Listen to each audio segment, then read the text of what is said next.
Hey everybody, I'm Hugo. I'm Stacy. If you loved what we taught today, hugoandstacy.dance. We have online tutorials, like over 400 of them, 20 bucks a month. Check it out online. There's a lot of great stuff. Today, we talked about a lot of Footwork Fury. Footwork Fury was today's workshop. Now, we had a full setup. Let's start it from the top. We're going to do an underarm pass. At the end of the underarm pass, I'm going to do a cross-hand hold to end it here. Okay, now I'm going to walk for my first 2 steps of my pattern. While I do that, leaders, you can either keep the hand down so leaders kind of lift it this way. I usually like to actually wait out my hand in this position. It just gives her that look like I want her to play underneath this like wing, if this makes sense. So now I'm going to go out and go, follower's going to go and as we go and up and down and up and down and now we're done.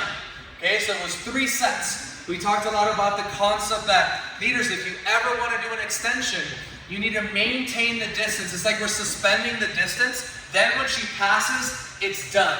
Make sure that it's very obvious, whether it's from the left side, you're jamming with her, then she can pass by, and then we're done. It has to be that obvious. Same thing on the other side. If you want to suspend something this way, yep, we can do even this one on the right-hand side, and then when she passes, now it's done. Right? And we talked about how at the end, I give you something specific. Usually the follower can just do the and step all the way through, and the leaders usually at the end have to add a triple after 2 of them. But these are some of those things that when you get to the end, you know that when I pull you forward on the end of that 2-beat increment, you're going to step on one, followers on your right, the leaders on your left. Sometimes you're on the wrong foot and you have to go and 1. You got a 50-50 shot. It's either going to work great or you have to do an and 1. Simple, make that adjustment so you're not like paralyzed about doing it. You just have to do the damn thing and learn how to effectively come back in instead of worrying about like, when's the perfect time for me to do it. Totally. All right. After that, we just did a basic sugar push degree. That was easy, nothing to talk about there. But then we did the reverse whip. At the end of that, I think I crossed the hand. The reverse whip here was 1, A 2. small wrist toss for the leaders. For followers and leaders, learning that what makes a reverse whip is that I'm turning to the left instead of turning to the right. Which follows, you're going to have to do most of your rotation on 2 so you can be stepping backwards by count 3.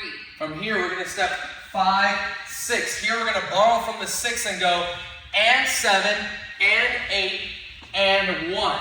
The words of that were out, step, cross, and 1. Feels very quick there to keep that rhythm. Watch it again from the top of that. 1, 2, 3, and 4. 5. Borrow from here. Next one, we did a sugar push. Final pattern. Inside turn. I step 1. I prep 2. Follower does A lift ball change. and I go and point. Step. Let's do the same move on this side. I step 1. I Prep can 2. load the 2 to lift ball change. I look at the audience and I point and step, and I kind of like that, kind of putting the back to the audience here. So it can be something like if you want to draw a lot of attention to your follower, it can like turn the body to her right there, makes the audience want to look to her. Or leaders, you can kind of look over your shoulder, kind of has this cool guy kind of vibe when you get there, right? So it can either be over the shoulder or looking at your follow. But I do have this like back turn kind of feel to it. Instead of, without that, it just looks like this. When I put my back to it, it looks like this. Right? Add a little syncopation with the foot, but just that change makes it look more advanced.